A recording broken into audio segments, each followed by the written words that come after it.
operate under the neighborhood school principle in New Rochelle.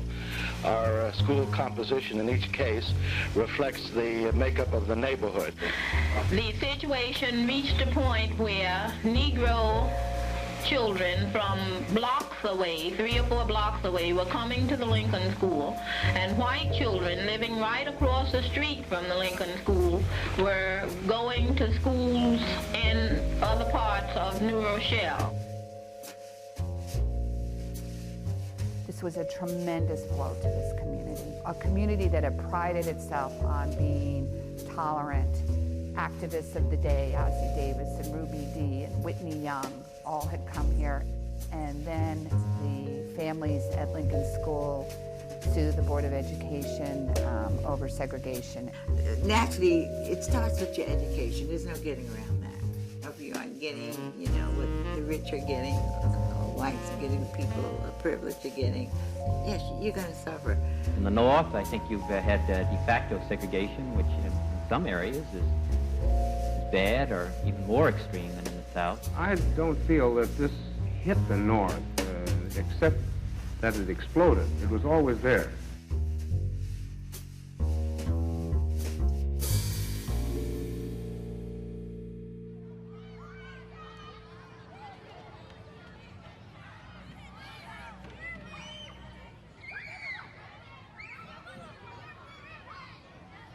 As a teacher, I have always been fascinated by the Ruby Bridges story.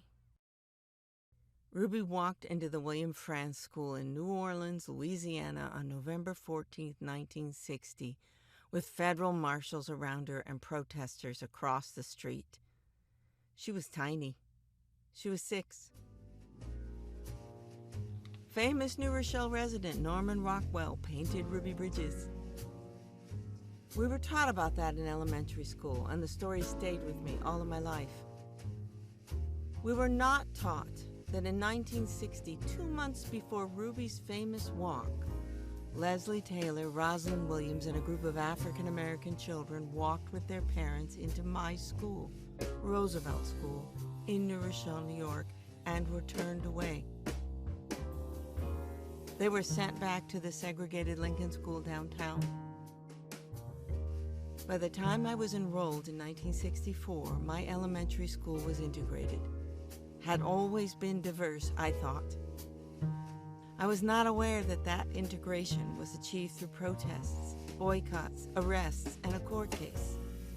It was not until my mother opened up a file of photos from my childhood Girl Scout troop did the story begin to unfold. School integration in New Rochelle was orchestrated into being by determined moms and dads with a brilliant lawyer from the NAACP. I was just a half-Irish Catholic, half-Episcopalian kid, white.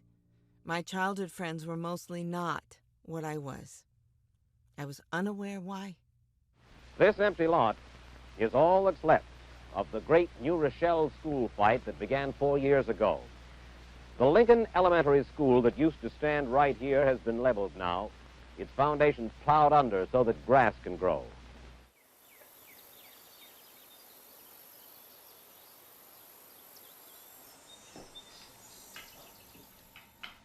I was just excited about being a mother. Just couldn't wait till the first PTA meeting so I could go to her kindergarten. But while she was at Lincoln School, to me, I was just being a mother, an average mother, sending her to school.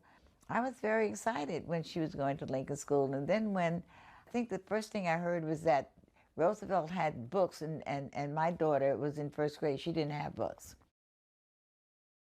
Lincoln School had a reputation of being a bad school. It was decrepit. It was falling apart, and everybody knew that. We just knew that Lincoln School was suffering because we were all black. It was an all-black school by that time, because by the time I graduated from Lincoln School, it was all black.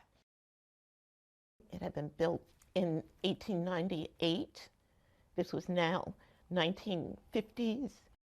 If a book was used at one school and it became ratty and tatty, they would send it to Lincoln School. So there was somebody driving a bookmobile around to different schools, which was a library. And the students could walk out of Ward School or any of the schools and could borrow books from this library on wheels, basically. This particular parent knew that what the different students in the different schools were reading. So he was very aware of the fact that his children were not reading the same books as they were reading in other parts of the district. And he became one of the movers and shakers.